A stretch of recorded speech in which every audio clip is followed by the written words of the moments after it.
Bismillahirrahmanirrahim. Assalamualaikum warahmatullahi wabarakatuh.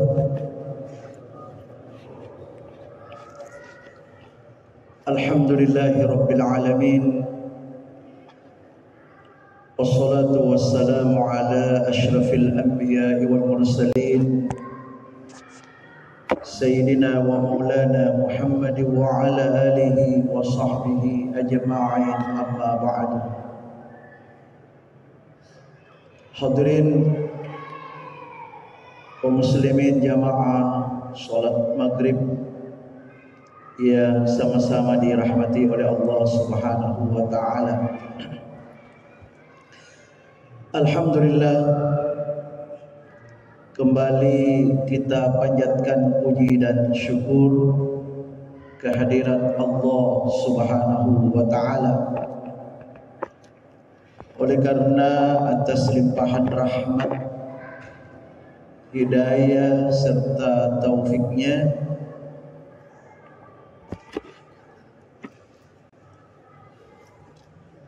sehingga pada malam ini kita kembali lagi dapat melaksanakan kewajiban-kewajiban kita selaku hamba Allah Subhanahu wa ta'ala. Salawat serta salam mari bersama-sama kita peruntukkan kepada junjungan Nabi besar Nabiullah Muhammad sallallahu alaihi wasallam. Hadirin yang dimuliakan Allah, insyaallah pada malam ini kita akan lanjutkan kembali kajian tafsir Ibnu Katsir, dan kali ini kita masih mengkaji tafsir surat Al-Fatihah, dan kali ini kita akan pindah pada ayat berikutnya, yaitu ayat yang keempat. Jadi pada pertemuan yang lalu kita sudah tuntaskan ayat yang ketiga, yaitu Ar-Rahman Ar-Rahim, karena bahasan Ar-Rahman Ar-Rahim ini sebelumnya kita sudah bahas secara panjang lebar pada ayat pertama, sehingga dalam pembahasan ayat ketiga dalam surah Al-Fatihah ini, di sini guru kita tidak terlalu banyak menjelaskan lagi. Oleh karena itu kita akan pindah pada ayat yang keempat, yaitu Maliki Yaumiddin. Maliki Yaumiddin. Dalam pembahasan ayat yang keempat ini, yang kita fokuskan dulu, kita akan bahas, kita akan kaji, yaitu kalimat pertama dari ayat ini, atau kata pertama, yaitu Maliki. Iya. Guru kita di sini menjelaskan, qara'a ba'dul qurra'i, sebagian ahli bahasa, ahli qiraah, ulama qiraah membaca Maliki. Jadi yang umumkan Maliki Yaumiddin, tapi ternyata dalam ilmu qiraah sebagian ulama tidak membaca itu, tapi dia baca Maliki Yaumiddin, tidak dipanjangkan ma-nya. Ya. Jadi dua bacaan ini. Bagaimana dua bacaan ini? Dikatakan wakilahuma sahihun mutawatirun fis sab'ah. Jadi kata ulama, dua bacaan ini Maliki Yaumiddin dengan Maliki Yaumiddin. Jadi kalau ada imam, nanti kalau misalnya ada tamu seorang ulama misalnya, kemudian dia imam, terus dia baca itu. Tidak biasanya kita dengar Maliki Yaumiddin, tidak panjang-panjang. Bagaimana bacaan itu? Di sini dikatakan oleh guru kita sahihun mutawatir. Dua bacaan ini semuanya benar dan itu mutawatir. Artinya itu berasal dari Nabi. Jadi Nabi itu sering suatu saat beliau baca Maliki Yaumiddin, pada saat yang lain Nabi baca Maliki Yaumiddin, semuanya dari Nabi. Ya. Nah, selain dari dua ini ada lagi, tapi ini jarang kita dengar. Yang paling banyak ini, yang sering kita dengarkan biasa di Makkah itu. Ya. Ada lagi dua bacaan di sini diungkap juga oleh guru kita, tapi tidak masyhur ini. Ada yang baca ya wa yuqalu bi kasril lami wa bi iskaniha, di kasrah lamnya dan disukunkan setelahnya.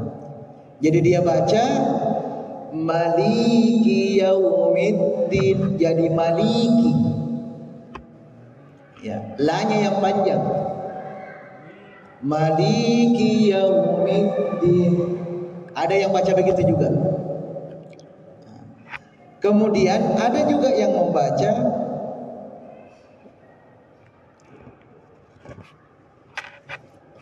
kasratul kafi, di kasrah kafnya. Ya, dan ditambahkan. Ya, bacanya Maliki Yaumiddin, Maliki Yaumiddin. Nah, ini yang jarang kita dengar yang begini. Jadi yang masyhur itu, dan ini yang sahih mutawatir, Maliki Yaumiddin dengan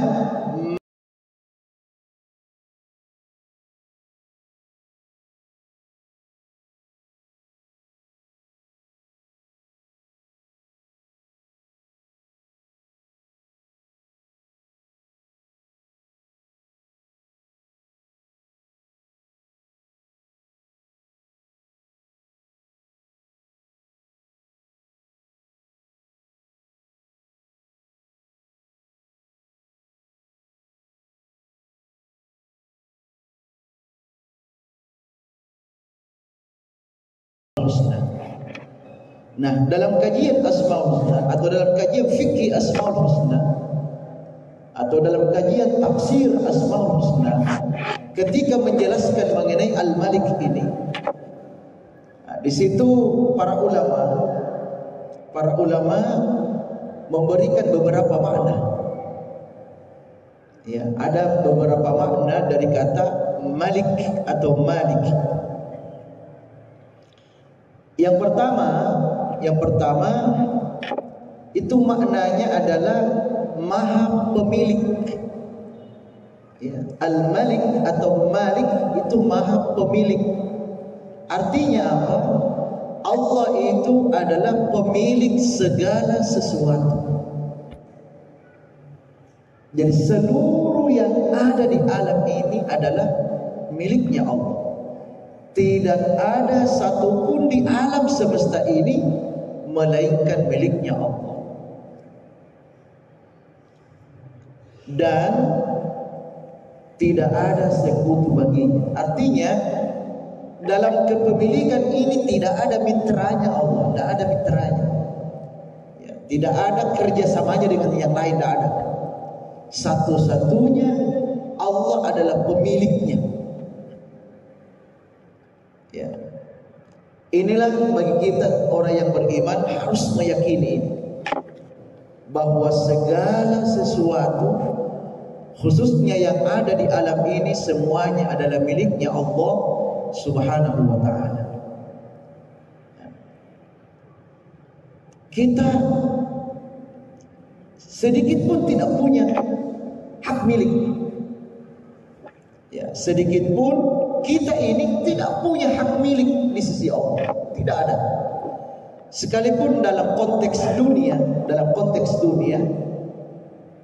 Ya, kita ini ya ada milik ini, kita punya HP.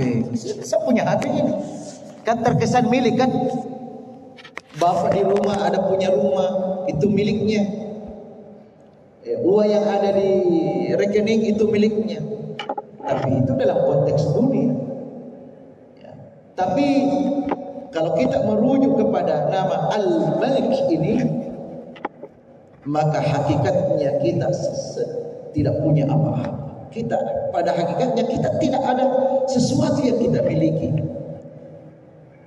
Bahkan ini sering saya sampaikan, diri kita ini saja, kita ini, tubuh ini, mulai dari ujung rambut sampai ujung kaki juga bukan milik kita.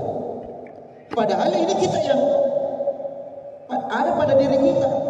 Tapi ternyata hakikatnya bukan milik kita. Itu karena apa?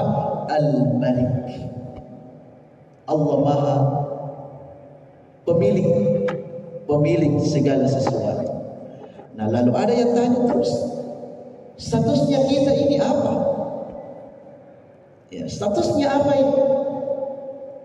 Nah, statusnya adalah seluruh yang ada pada diri kita, apakah yang melekat atau yang tidak melekat, ya, semuanya itu hanya sebatas pinjaman dari Allah. Semuanya itu hanya sebatas titipan dari Allah. Ya. Jadi pinjaman dan titipan dari Allah. Itu semuanya sebagai amanah. Jadi bukan kita punya, itu cuma pinjaman. Jadi mata yang kita pakai melihat ini Allah pinjamkan saja. Mulut yang kita pakai berbicara Allah pinjamkan. Telinga yang kita pakai mendengar itu semuanya Allah pinjamkan. Tangan, kaki, semuanya pinjaman dari Allah. Satu bukti bahwa itu pinjaman dari Allah, kapanpun Allah ingin ambil punyanya, kapanpun dan bagaimana dalam kondisi apapun, kita ini kalau Allah mau ambil pasti diambil. Dan kita tidak punya kuasa sedikit pun. Ya, kalau Allah mau ambil. Ini menunjukkan bahwa kita tidak punya apa-apa. Ya. Itu makna pertama, Al-Malik atau Malik. Bahwasanya tidak ada satupun di alam ini melainkan semuanya adalah miliknya Allah Subhanahu wa taala. Oleh karena itu, karena kita yakini kita tidak punya apa-apa, ya, maka kita tidak boleh sombong. Ya, kita tidak boleh takabbur, al-mutakabbir. Ya. Al-mutakabbir atau sombong itu hanya milik Allah. Makanya ada namanya dalam asma-nya al-mutakabbir. Allah itu maha sombong. Itu hanya Allah saja yang berhak. Manusia sedikit pun tidak boleh mengambil nama Allah Al-Mutakabbir itu. Yang pantas sombong hanya Allah. Kenapa? Karena Allah pemilik. Allah punya semuanya, milik segala-galanya. Kita apa? Makanya kita tidak boleh sombong.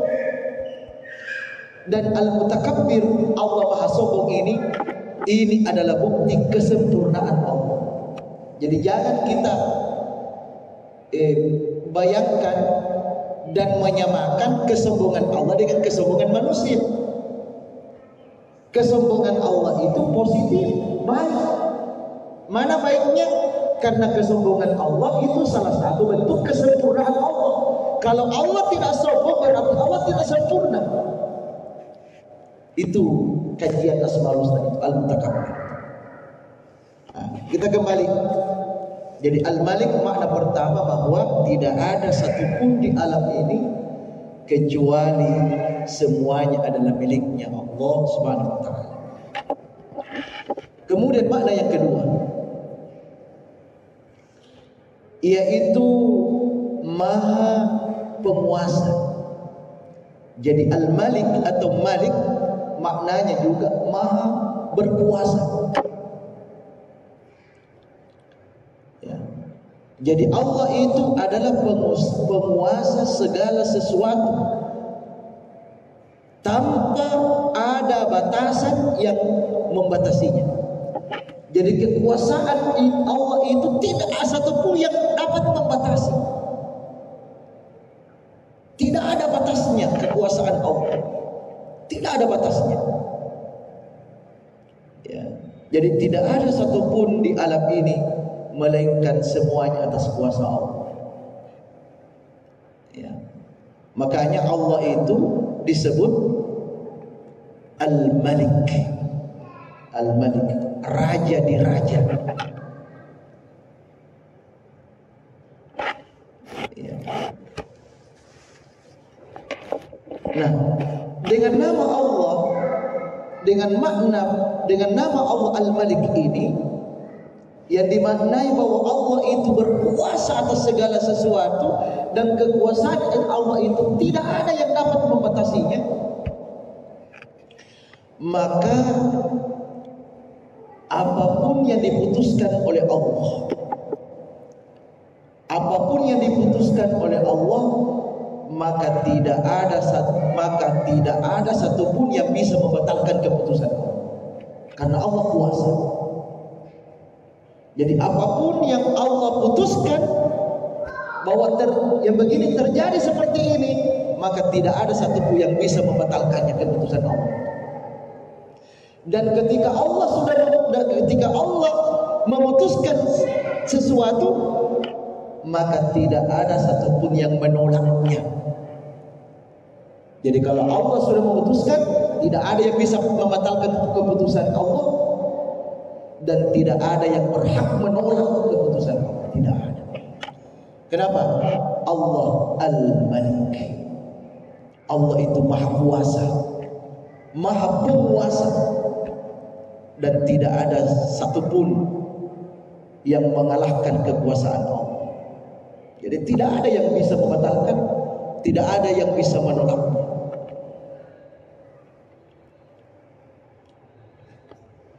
Dan dengan kekuasaan Allah, apapun yang diinginkan oleh Allah, tidak ada yang bisa menghalanginya. Idza arada syai'an ay yaqula lahu kun fayakun. Apabila Allah menginginkan sesuatu, itu yang terjadi maka terjadi. Jadi maka jadi. Apa yang Allah inginkan, itulah yang terjadi.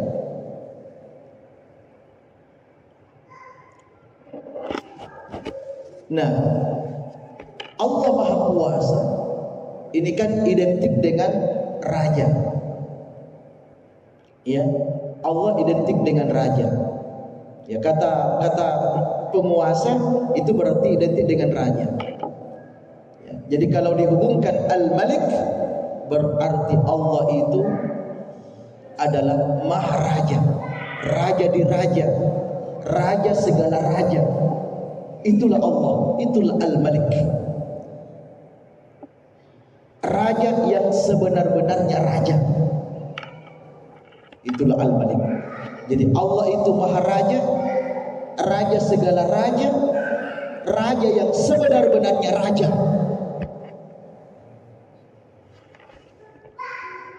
Ya. Allah berfirman, "Fata'ala Allahul Malikul Haq." Fata'ala Allahul Malikul Haq. Allah Maha Tinggi dan Allah adalah Al-Malikul Haq, raja sebenar-benarnya raja. Allah sendiri yang menegaskan seperti itu. Nah, terkait dengan hal ini dalam konteks kekinian ini, dalam menghadapi pemilu. Ini sebentar, ini 2 hari lagi ya. Ini kan pemilu terkait dengan kekuasaan, betul tidak ini? Ya, terkait dengan kekuasaan jabatan. Bahkan Ya, bisa disamakan raja, presiden. Ya, raja itu kan sama kan, presiden raja. Ya, kalau presiden pemerintahan, raja kerajaan. Tapi sama. Nah, ini kebetulan. Oleh karena itu kita jadikan kajian ini, kita kaitkan ini. Ini pesan untuk kita. Ya, pesan untuk kita semuanya, atau pesan dari kata Al-Malik ini, pesan dari nama Allah Al-Malik ini, ya, dalam rangka menghadapi pemilu ini, khususnya yang berkepentingan. Siapa yang berkepentingan dalam pemilu ini? Siapa yang berkepentingan? Kita semuanya. Kita semua berkepentingan. Bukan hanya para caleg berkepentingan, enggak. Bukan hanya calon presiden berkepentingan, kita Pak juga berkepentingan.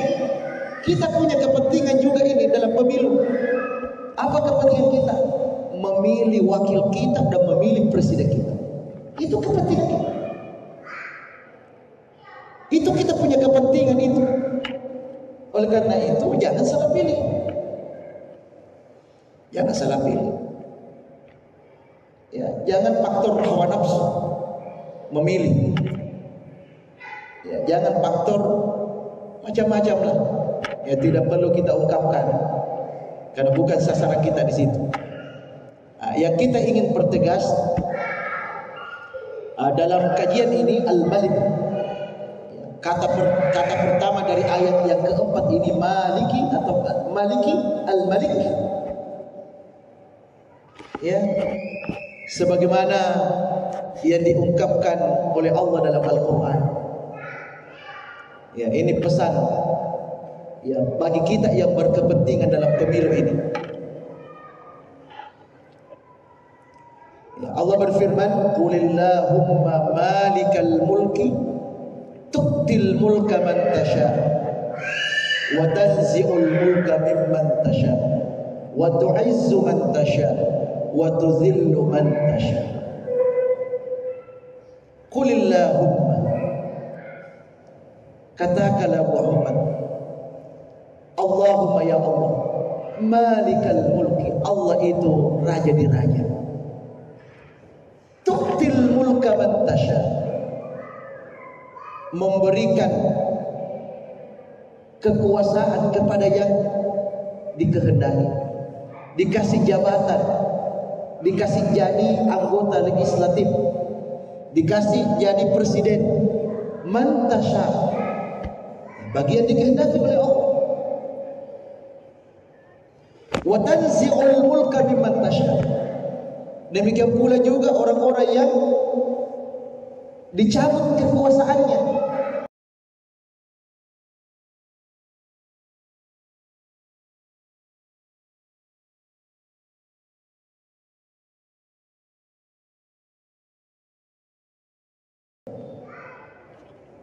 Ini pesan khususnya bagi yang punya berkepentingan untuk mendapatkan jabatan. Ingat, jikalau yang terpilih, ini khususnya yang terpilih itu karena Allah kehendaki Anda terpilih. Tu'til mulka man tasha, Allah pilih kamu karena Allah berkehendak. Siapapun yang terpilih, yakin, kembalikan bahwa ini semuanya adalah pemberian dari Allah. Jabatan ini miliknya Allah. Ini adalah sebatas titipan. Allah kasih kita sebagai titipan saja. Allah titip jabatan itu.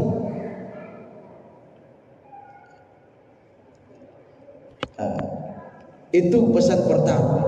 Itu pesan pertama, bahwa semuanya itu adalah titipan dari Allah Subhanahu wa taala. Lalu ketika sudah mendapatkan jabatan itu, bagaimana kalau sudah jadi anggota legislatif? Bagaimana kalau sudah jadi presiden? Maka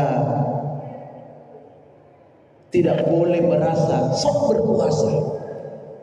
berkuasa segala-galanya. Tidak boleh. Ya, ada satu hadis sahih riwayat Bukhari dan Muslim.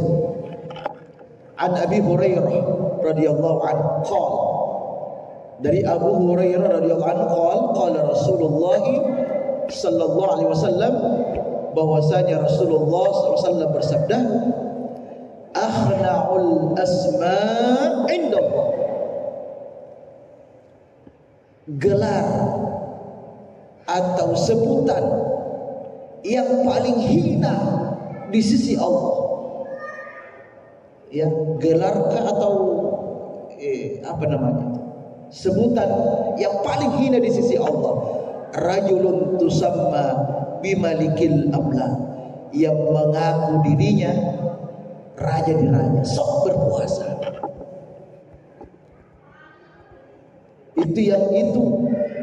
Itu adalah panggilan kehinaan di sisi Allah. Itu hina sekali.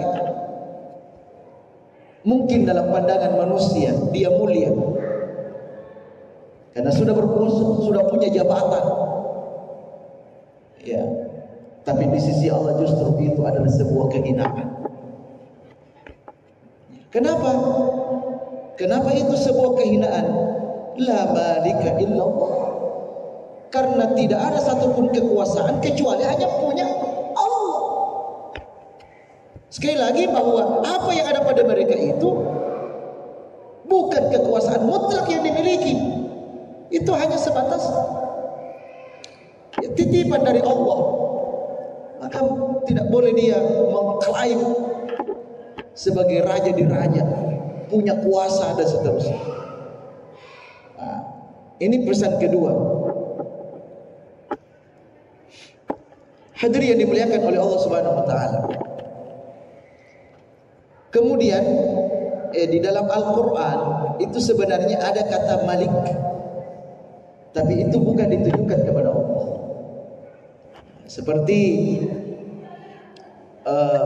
dalam surah Al-Baqarah 247 ayat 247 Allah berfirman, wa qala lahum nabiyuhum innallaha qad ba'atsa lakum taluta malika. Malik,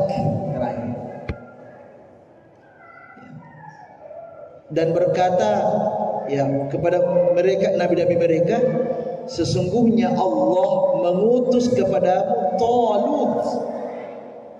Talut malika sebagai raja. Nah, siapa itu Talut? Talut ini adalah salah seorang pemimpin Bani Israel dari kalangan rakyat biasa. Dia seorang pengembala, dia miskin, tapi dia jadi raja, diangkat oleh Allah. Allah sendiri yang angkat itu jadi raja. Nah, dia sebagai raja. Jadi raja itu bisa dihubungkan dengan makhluk, dengan manusia, tapi perlu dipahami kata raja di sini adalah sifatnya majazi. Ya, sifatnya majazi. Apa maknanya majazi di sini? Bukan raja yang sebenarnya. Ya. Atau biasa kita sebut raja-rajaan. Jadi presiden atau pemimpin-pemimpin itu raja-rajaan itu. Atau biasa disebut raja kecil. Itu semuanya. Raja kecil, raja-rajaan, bukan raja yang sebenarnya.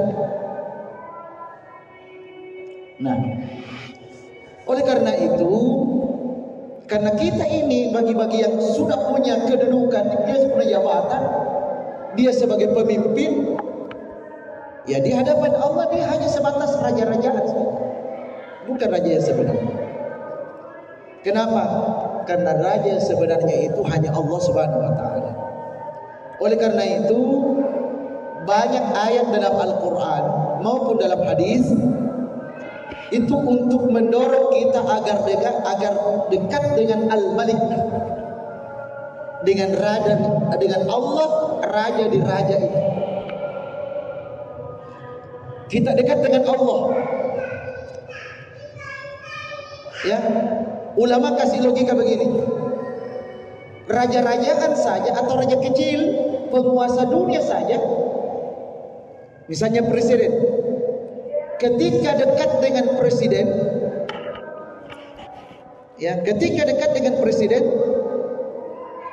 itu pasti ada kesenangan kan yang didapatkan, ada kesenangan. Ya, ada ketika kita dekat dengan presiden yang raja kecil ini, ya, kita ada kesenangan. Apa kesenangan yang kita peroleh? Ya, bisa jadi ketika dekat dengan presiden, ketika kita punya pangkat rendah, dikasih naik pangkatnya karena dekat dengan presiden. Ya, ketika kita dekat dengan raja, ya, kita punya usaha, ya, kita punya usaha, maka akan dibantu usaha kita. Itu kalau kita dekat dengan presiden raja kecil. Nah, kata ulama, raja kecil saja Anda sudah dapat kesenangan, Anda sudah dapat keutamaan di situ. Bagaimana kalau kita dekat dengan Al-Malik, raja di raja? Oleh karena itu kita disuruh dekat dengan Al-Malik ini. Karena apa yang kita dapatkan melalui raja kecil ini, misalnya presiden, itu hanya sangat kecil dibanding ketika Allah nantinya, ketika kita dekat dengan Allah, Allah akan berikan sesuatu yang lebih besar. Nah, pertanyaannya, bagaimana caranya kita dekat dengan Allah? Allah Al-Malik. Bagaimana caranya kita dekat dengan Allah? Ini juga pesan, ya, pesan untuk kita semuanya yang berkepentingan dengan pemilu ini. Ya, kalau kita ingin, ya, mendapatkan kebaikan-kebaikan dari Allah, ya, mendapatkan kesenangan-kesenangan dari Allah, maka kita harus dekat dengan Allah. Bagaimana caranya dekat dengan Allah? Nah, ini kita ungkapkan, ini terakhir. Kita ungkapkan sebuah hadis yang diriwayatkan oleh Imam Bukhari. Dikatakan begini: wa ma taqarraba ilayya 'abdi bi syai'in ahabba ilayya mimma iftaradat alayhi. Tidaklah hambaku mendekatkan diri kepadaku dengan sesuatu yang lebih aku cintai dibanding amal yang aku wajibkan kepadanya. Jadi amal atau usaha pertama yang harus kita lakukan agar kita dekat dengan Al-Malik, sehingga dia akan berikan kebutuhan-kebutuhan kita, yaitu dengan cara kita penuhi perintah Allah. Alhamdulillah kita masuk di sini.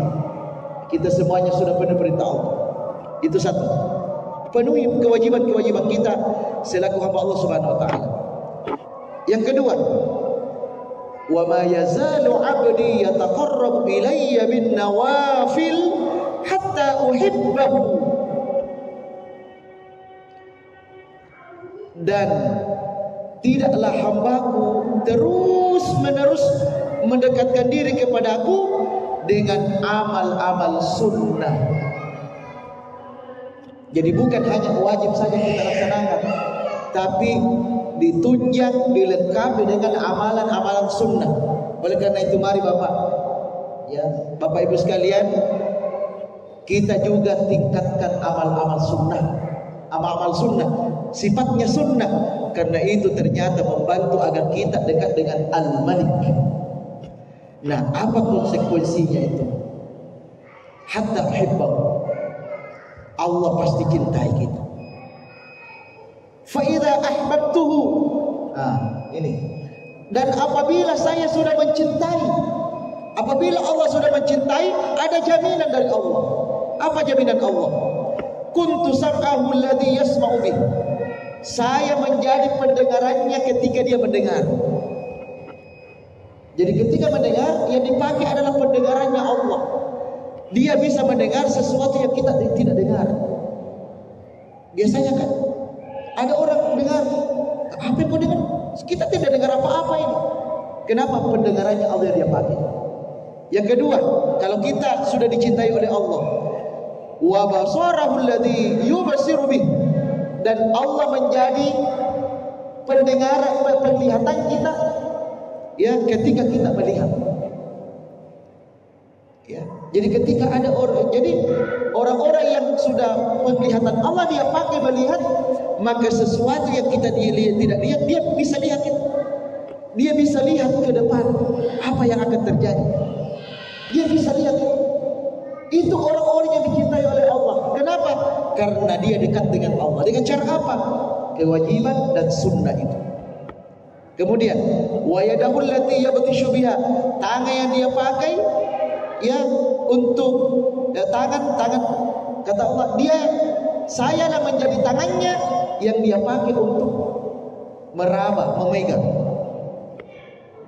Ya makanya biasa ada orang yang cukup, ada orang ini yang orang dekat dengan Allah, ada sesak dikasih begini saja sembuh.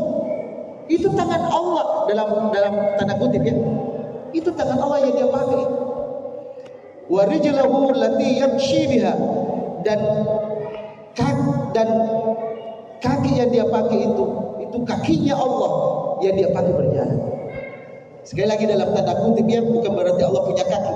Artinya di situ ada kekuasaan Allah.